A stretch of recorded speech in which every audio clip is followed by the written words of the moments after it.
নমস্কার বন্ধুরা, আমি তৃষ্ণা। আমার খাবার রসিক বাঙালিতে আপনাদের সবাইকে স্বাগত জানাই। আবারও চলে এসেছি নতুন একটি ভিডিও নিয়ে। আজকে আমি আপনাদের দেখাবো এই সিজনের স্পেশাল বাঁশকুড়ুলের রেসিপি, যা সবারই খুব পছন্দের।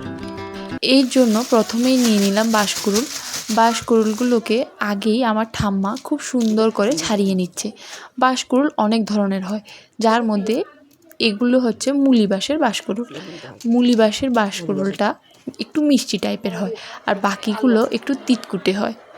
ওগুলো একদিন রান্না করে আপনাদেরকে দেখাবো। আজকে সবচাইতে বেস্ট বাঁশকুড়ুল হচ্ছে মুলি বাঁশের বাঁশকুড়ুল। তো ঠাম্মা খুব সুন্দরভাবে এগুলোকে ছাড়িয়ে নিল।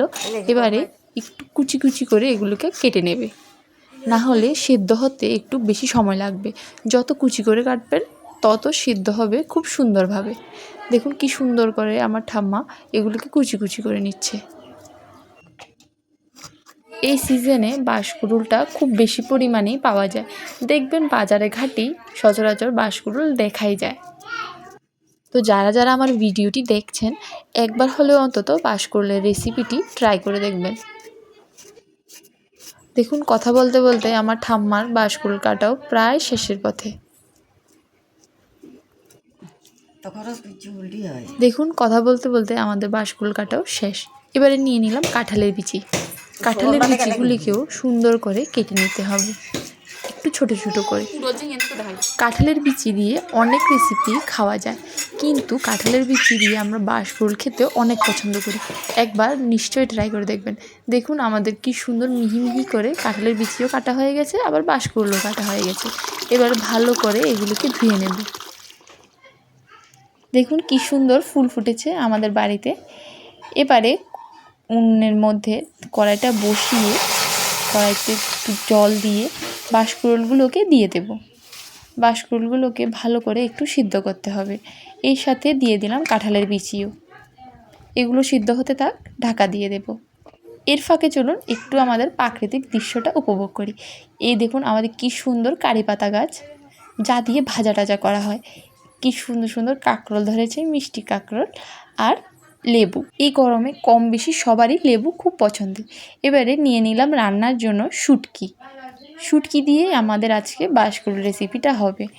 শুটকি দিয়ে বাঁশকুড়ুল খেতে কিন্তু অসাধারণ লাগে। এদিকে আমাদের বাঁশকুড়ুলের সাথে কাঁঠালের বিচিও সেদ্ধ হয়ে গেছে, নামিয়ে নেব। আবারও কড়াইটা ভালো করে ধুয়ে উনুনের উপর বসিয়ে দিয়ে দিলাম পরিমাণ মতো তেল।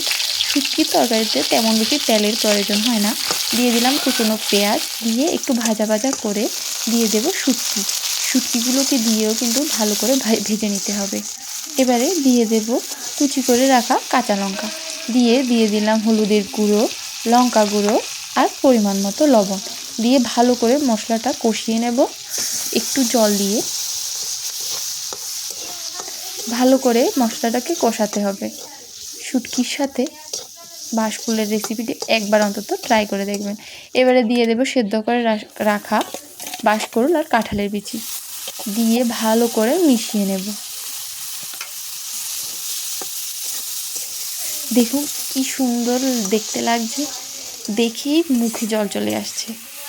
একদম ভালো করে ভাজা ভাজা হয়ে গেছে, মানে কষানোটা একদম হয়ে গেছে। এবারে দিয়ে দেব জল দিয়ে কিছুক্ষণ ফুটতে দিতে হবে। ভালো করে একটু নাড়িয়ে চাড়িয়ে দেব। দেখুন কি সুন্দর একটা কালার এসেছে। আমাদের রান্না কিন্তু মোটামুটি শেষের পথে। এবারে দেখুন কাঁঠালের বিচিগুলো সিদ্ধ হয়ে গেছে। এগুলিকে একটু বেছে একটু ভেঙে চুড়ে দিতে হবে, তাহলে তরকারিটা একটু ঘন ঘন হবে। আমাদের রান্না একদম কমপ্লিট, নামিয়ে নেব। জিভে জল চলে আসার মতো একটা রেসিপি।